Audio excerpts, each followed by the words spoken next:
show is broadcast live on NBC, the top-rated show in its time slot. As audience participation quiz show, your enthusiastic involvement is important for our viewers at home. So I hope you will please welcome our trivia master with enthusiasm, participate with the questions, goes to the audience, and show your support when someone answers the question correctly, or if, what, disappointment when they're not. So everything is ready, so I'll ask you to quiet down. We're going to go live. 5, 4, 3. It's the Trivia Show, America's most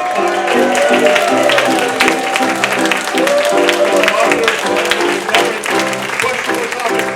And now, the trivia master himself, here's Hamilton.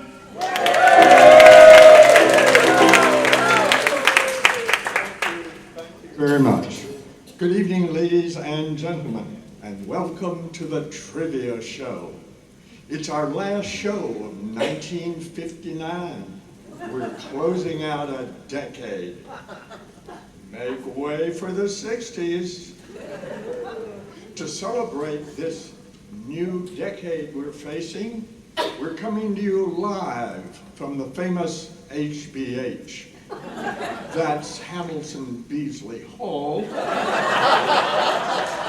in the exclusive Westminster Club in Austin, Texas.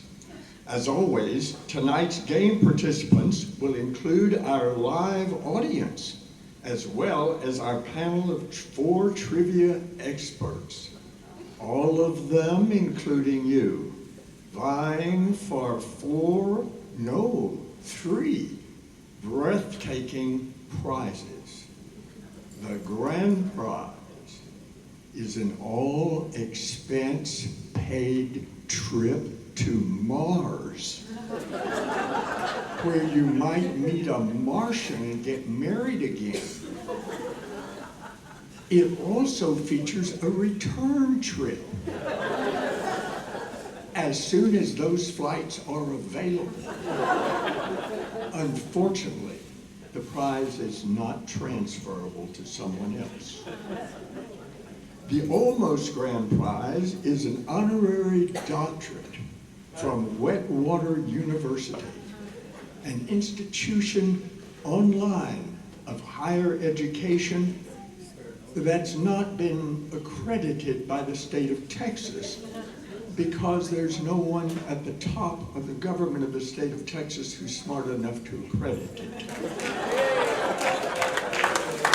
The sort of grand prize is a lunch or dinner in one of the 3 incredible restaurants of the Westminster Club.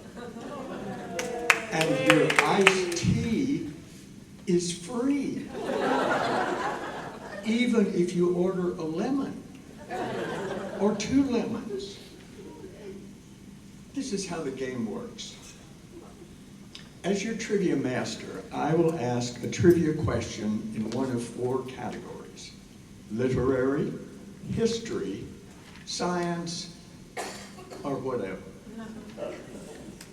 I will present the question to our 4 panelists. The panel will have 1 opportunity to answer the question. If that question is answered correctly, they will score a point and move one of their dual chips out in front of their name tag. If they fail to answer it correctly or cannot answer it, it goes to the studio audience. You will raise your hand. We have a hand monitor whose decision is final and absolute as to who raised their hands in what order. That will give the audience 3 opportunities, and if you get it, you win a token. And we have a token master who will bring you one of the incredible wooden matchsticks. And we'll tally all of these at the end to see who won. A word of warning.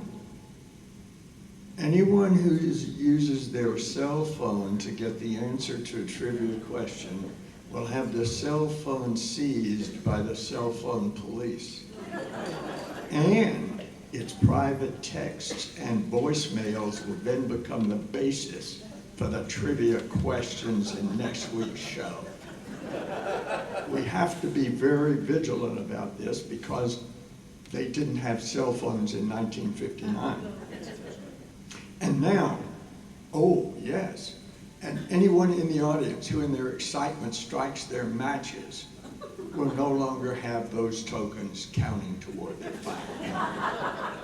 And now, before we begin the questions, it's time for a commercial break to hear about one of the great companies that makes this show possible. Our famous commercials chorus will bring you a message from our first sponsor, Chevrolet.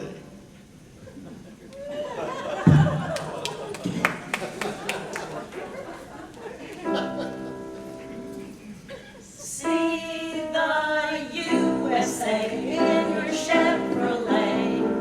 America is asking you to call. Drive your Chevrolet through the USA. America's the greatest land of all.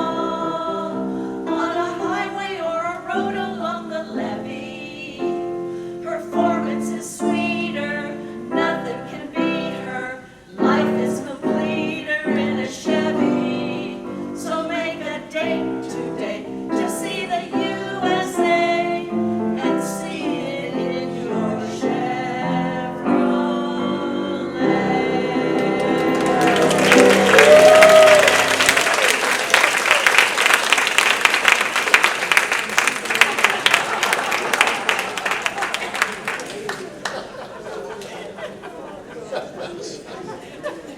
It is now my pleasure to introduce this week's panel of trivia experts, which consists of the following notables.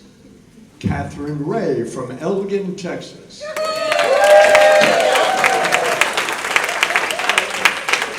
Hank Pearson from Encino, California.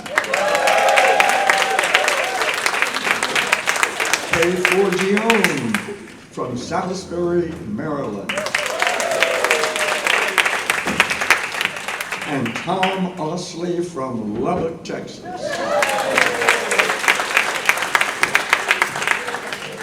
Our hand monitor is Pat Forgione.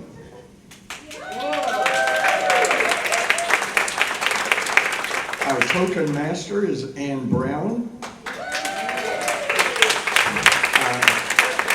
Our drinks representative is Roger Arson. Our announcer is Fred Morgan. And our famous commercials chorus consists of Julie Brooks, Kathy Hofer, and Diane Arson.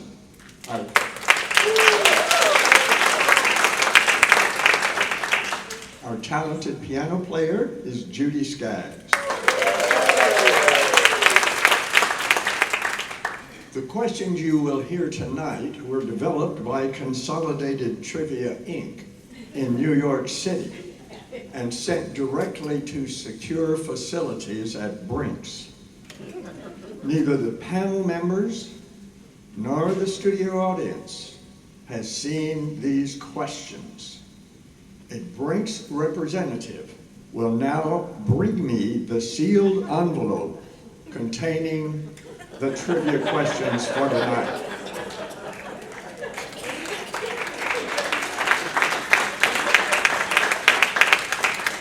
I want to assure you that the Brinks organization has great security.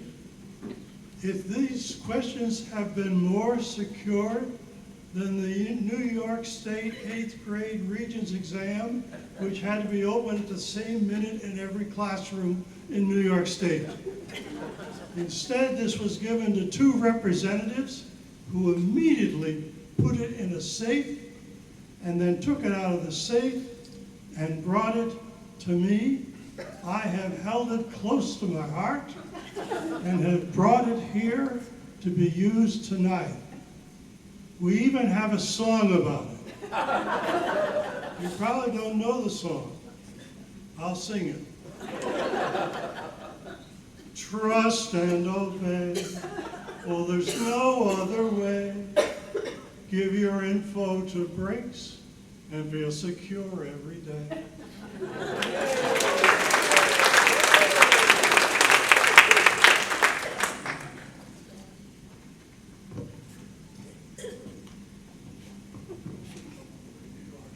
Thank you very much. If this keeps up, this game show is going to become a musical.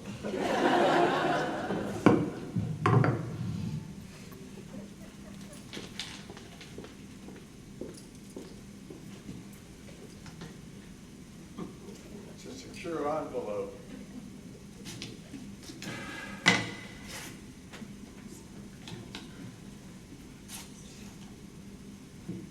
Well, so the question is, gee, a little too secure.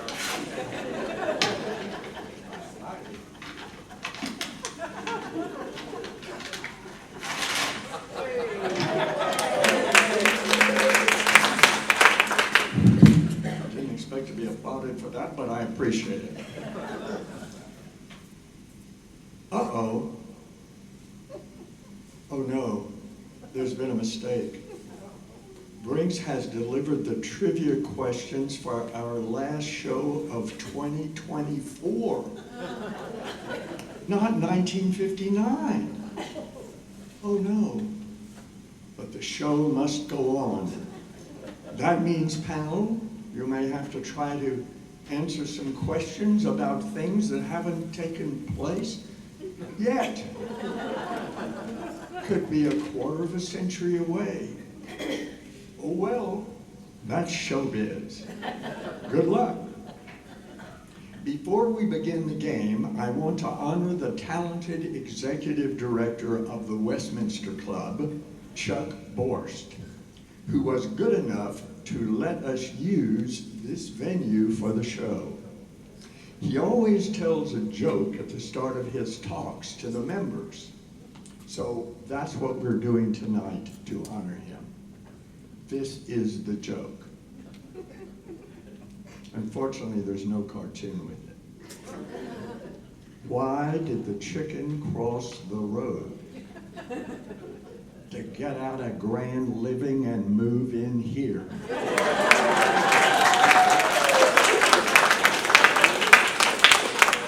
Now, as the anticipation and suspense begin to overwhelm all of us, let's start the game. First question. What is the most frequently ordered item of food in the USA? Who was first? I know. No. Oh, wait, sorry.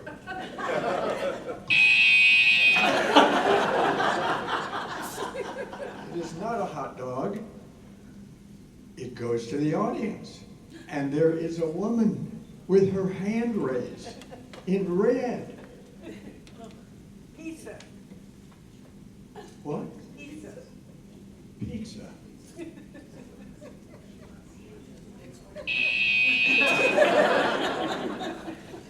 Number 2.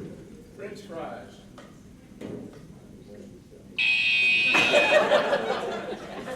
One more. There she is. Hamburger.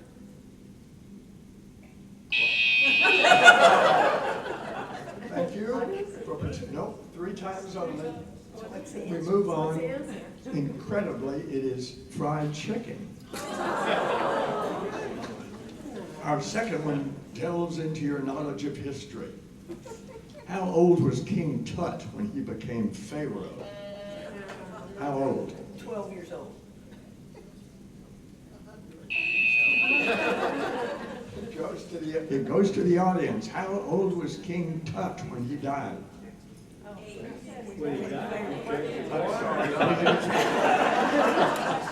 What's your question? When he became Pharaoh.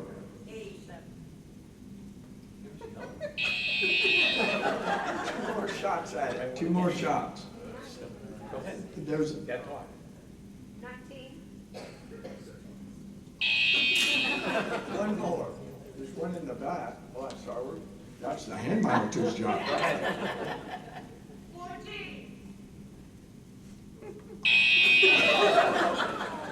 You'll notice there's a beam, you can't see it, but that's gonna help us when we have a winner, so our associate can bring a toothpick to you.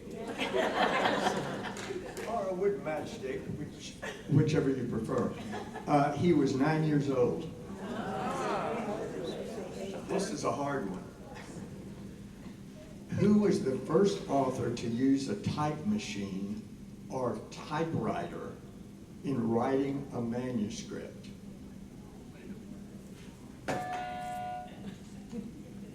Edgar Allan Poe.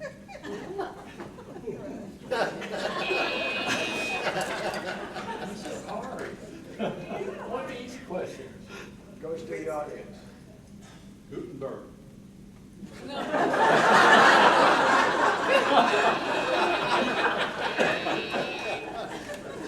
Okay, back over here, look. Mark Twain.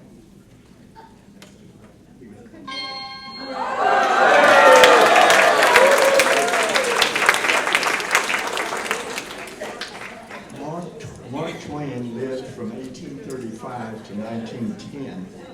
The first practical typewriter was invented in 1868. So he was able to write on They're handing out. the type Keep 'em. machine. We're gonna count them. Which president of the United States got stuck in the White House bathtub? Kennedy. Kennedy?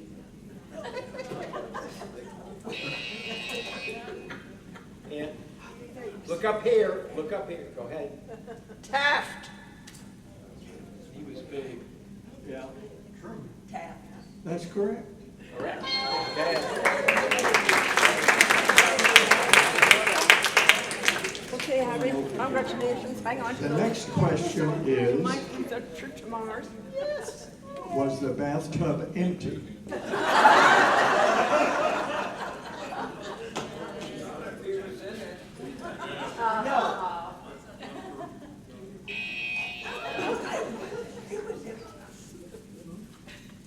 No, that's the wrong answer. Yeah, I said no, that it wasn't, so that would mean that it was empty.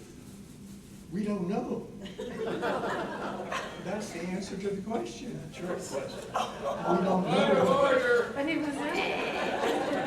was in the top. Speak up. Let me remind you that some sense of decorum is appropriate even in a show like this. Now, what? Nobody's perfect is the final line of what classic comedy starring Marilyn Monroe?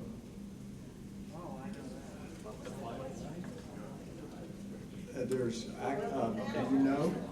Panel doesn't know. The final line in Some Like It Hot. It goes to the panel, to the audience. Well, he just gave You you. gave the answer. We were in the audience. What was it? Someone that's- like it. That, no, Who said no? nobody's perfect. Jack Lemmon. Yeah. So this very wealthy man, as you may know, the story of Some Like It Hot is there's two guys who are in a band and they witness a mafia murder. And so the mafia comes after them and they jump on a train which is with a traveling chorus of women. And so one of the guys falls in love with Marilyn Monroe, but the guys dress as women so the mafia won't find them. So of course Marilyn Monroe thinks she's a woman and isn't interested. And then a very wealthy man falls in love with Jack Lemmon, who was the other guy dressed as a woman. Jack Lemmon is taking him out to his huge yacht and says, "I want to marry you." And Jack Lemmon says, "No." And he says, "I want to marry you. I'll show you a life like you've never seen." And he said, "No, I can't." And the millionaire says, why not? And Jack Lemmon rips off his wig and says, because I'm a man. And the guy says, nobody's perfect.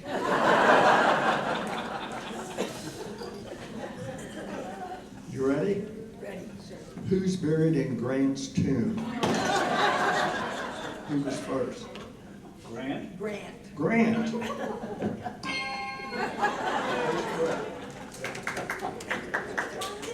What book holds the record for the fastest selling book in history? And the hint is that it's a modern book. Fastest selling. Wait, Harry Potter? and the Deathly Hallows.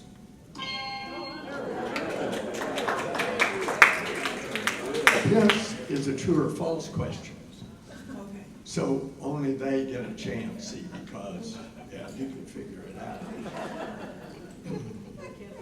Are Santa's reindeer male or female? They're male.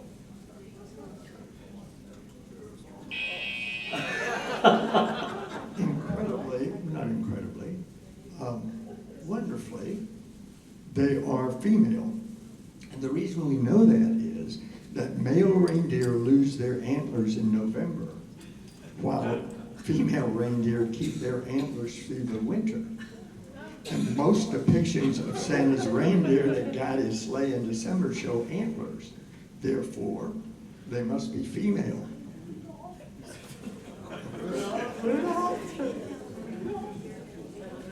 Does he have antlers?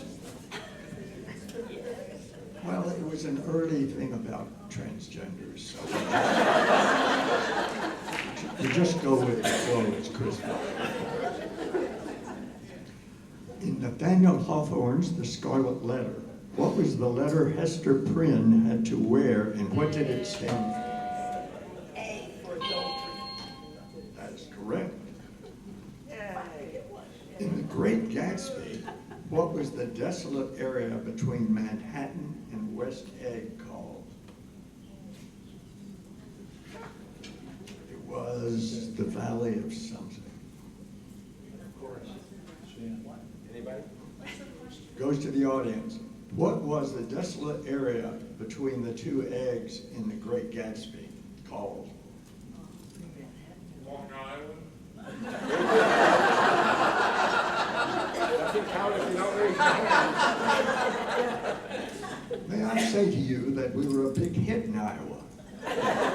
So don't make disparaging remarks about the flyover part of the country. Anybody? Oklahoma?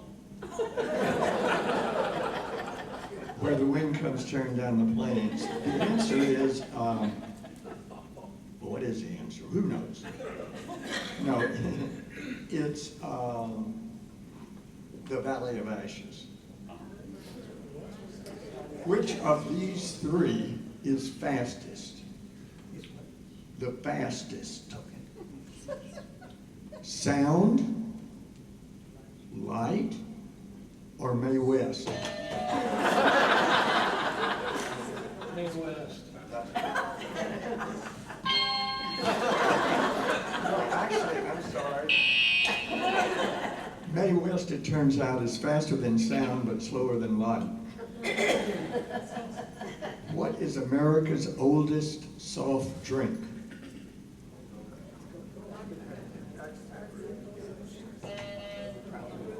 Coca-Cola. Dr. Pepper?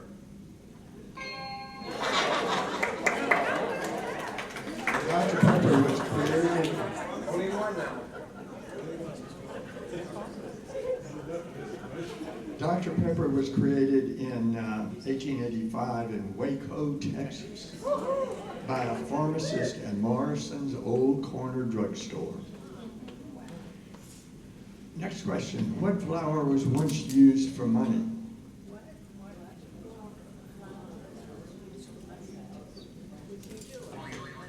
Sunflower?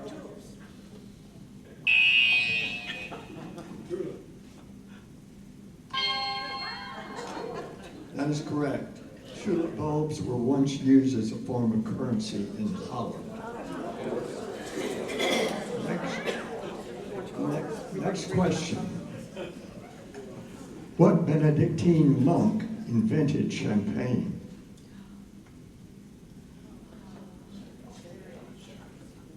What? Y'all don't know? Okay, goes to the audience. Dom Perignon.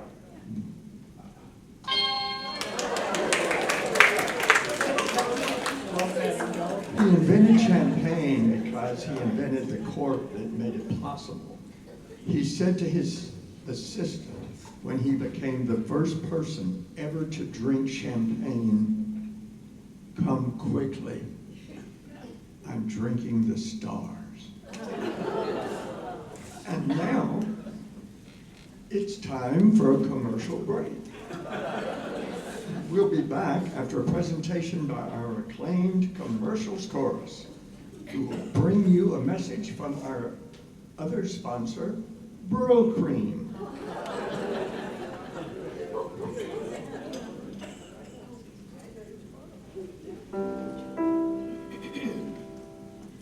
Brill cream, a little dabble do ya? Brill cream, you look so debonair. Brill cream, the girls will all pursue ya. They love to get their fingers in your hair. Brill cream, a little dabble do ya? Brill cream, you look so debonair. Brill cream, the girls will all pursue ya. They love to get their fingers in your hair.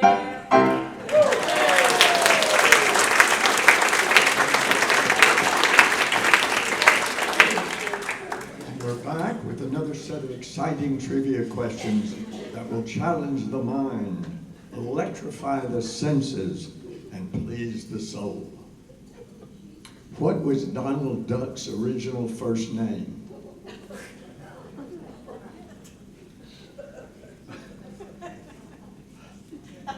I give up. Goes to the audience.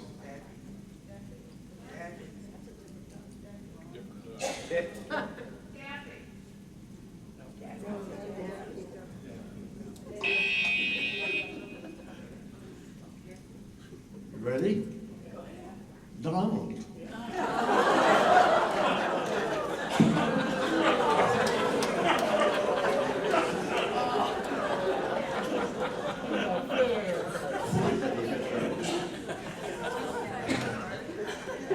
What was the first animal ever to be cloned? Sheep, a sheep, Dolly the sheep. Yeah, but he was first. What she said. That is correct. We did that very well. The sheep was named after Dolly Parton. The next question is, was the sheep happy about it? We don't know. Hit the buzzer. She says, "We don't know." That's correct. No one spoke to the sheep about it that I am aware of. This is kind of interesting. It's illegal to do what in the French vineyards? It's just interesting. You'll never get it. Take the grapes. I'm going to give it to you. Anybody want to try? Eat the grapes. Raise your hand. Land a flying saucer. Okay. What was the first message sent by Morse code? Yes. SOS. Audience? Go ahead. What hath God Help. wrought? Hold on. We had one here. Help. Is that correct? No. No. Okay. What hath God wrought? That is correct. What hath God wrought?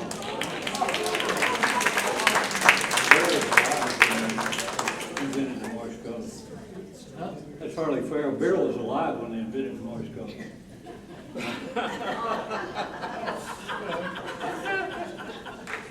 Well, I can see that we'll probably be going out of business because we'll be sued for making scandalous comments.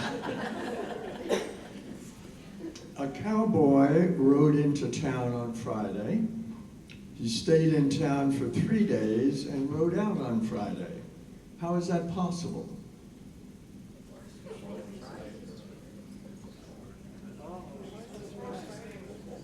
Goes to the audience. Hold on, lady in the back. Yeah. He was riding in front of you. He was riding a horse named Friday.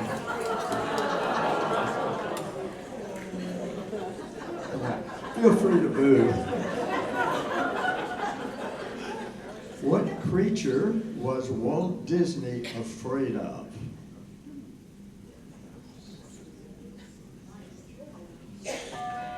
Yes. Bats. Mouse.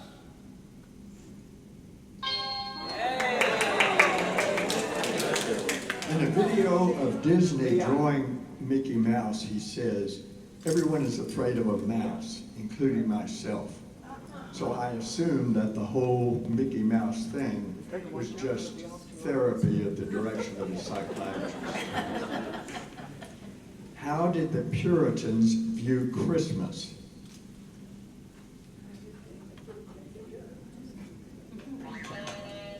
Through their eyes. With their eyes, that's what I was gonna say. Hey! Not really, but I can't resist giving it. In 1659, the Puritans decided that Christmas was a pagan celebration and banned it until 1681. Anyone caught celebrating the holiday was fined. What Christmas song was initially condemned by the Roman Catholic Church for allegedly portraying an adulterous affair? Louder. What Christmas song was initially condemned by the Roman Catholic Church for allegedly portraying an adulterous affair? Wait. Yeah. Who? What? I saw mommy kissing Santa Claus.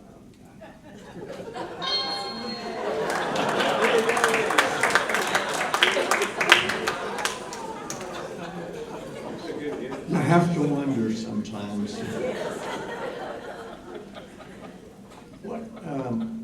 When inflation is taken into account, what is the highest grossing movie of all time?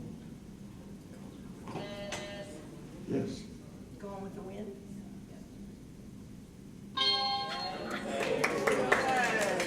Gone with the Wind premiered in Atlanta on January 17, 1940. The book by Margaret Mitchell had sold 30 million copies and has been translated into 27 languages. This is kind of interesting. What bird can fly backwards? Hummingbird? That is correct. A hummingbird can fly backwards.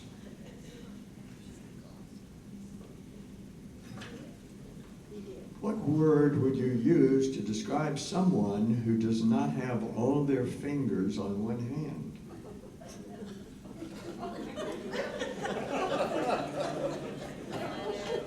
Yes. Normal. You have all your fingers on two hands. Normal, because you have all your fingers on two hands.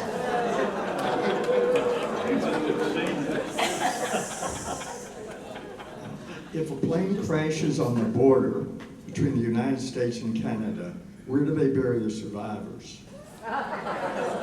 They don't bury the survivors. They don't bury the survivor. They're getting sharper. They're getting sharper. What time zone is the North Pole in?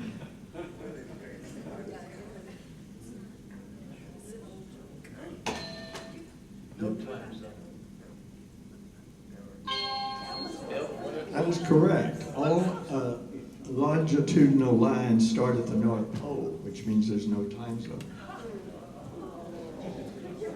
Which word in the English language is spelled incorrectly in every dictionary?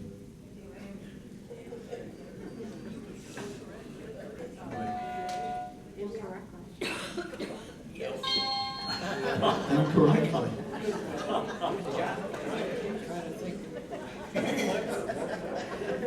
Okay, in Texas, when peering at the coffin containing the deceased, it is illegal to say something. What is it?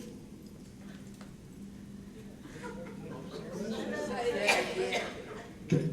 In Texas, when peering at the coffin containing the deceased, it is illegal to say something.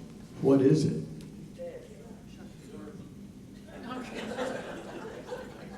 Give up? You're not allowed to curse. It's illegal to curse, which is why the woman in the play Tuna, Texas, looking into the open casket of a former lover who had abandoned her, leaned over the casket and said, "Judge, I said I'd sing at your funeral, and I feel a song coming on." Okay. The last, I think we're getting close to the last. From 1926 to 1953, what company was famous for its advertising gimmick of posting humorous rhyming poems on small sequential highway roadside signs? Burma Shave.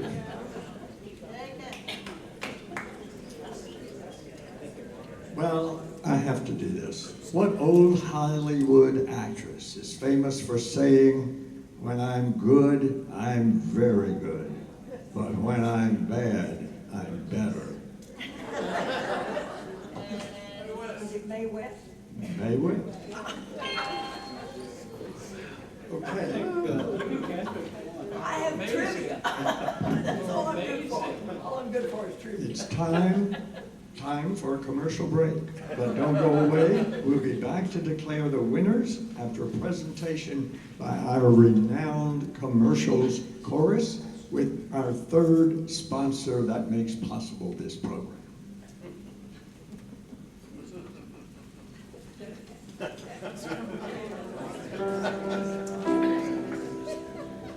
Oh, I wish I were an Oscar Mayer wiener. That is what I truly like to be. 'Cause if I were an Oscar Mayer wiener, everyone would be in love with me. My baloney has a first name, it's O-S-C-A-R. My baloney has a second name, it's M-A-Y-E-R. Oh, I love to eat it every day. And if you ask me why, I'll say, 'cause Oscar Mayer has a way with B-O-L-O-G-N-A.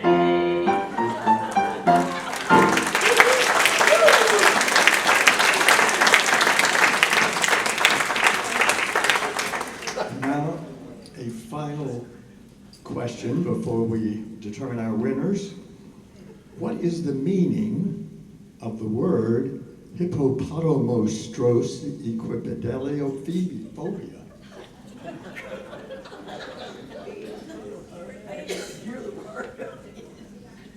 A fear of long words. All right, I will now ask the panel members to determine who has the most. You got it. It appears that we have a panel member with 6 tokens.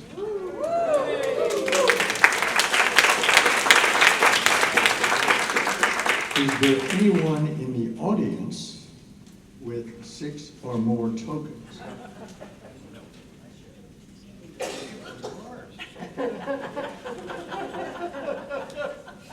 Well, apparently not. So our winning member is a panel member by the name of Catherine Ray. Catherine Ray is the winner.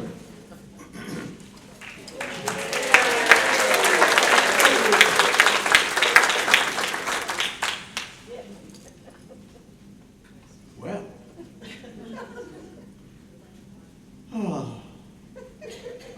And now, our fun for the night has run out of time. On behalf of our panel, our studio audience, and our sponsors, I want to thank you for watching another episode of the Trivia Show. In a nod to Jimmy Durante, who always ended his show with the tagline, "Good night, Mrs. Calabash, wherever you are," I will end this one with, "To the Baroness, I think of you still. Good night." Now I would like to call out our commercials chorus for a round of special applause.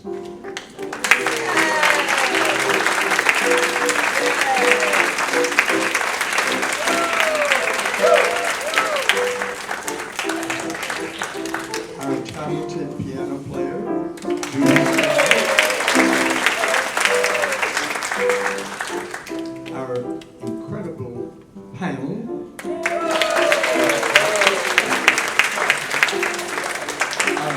our hand monitor and token master, and a final applause for a wonderful audience.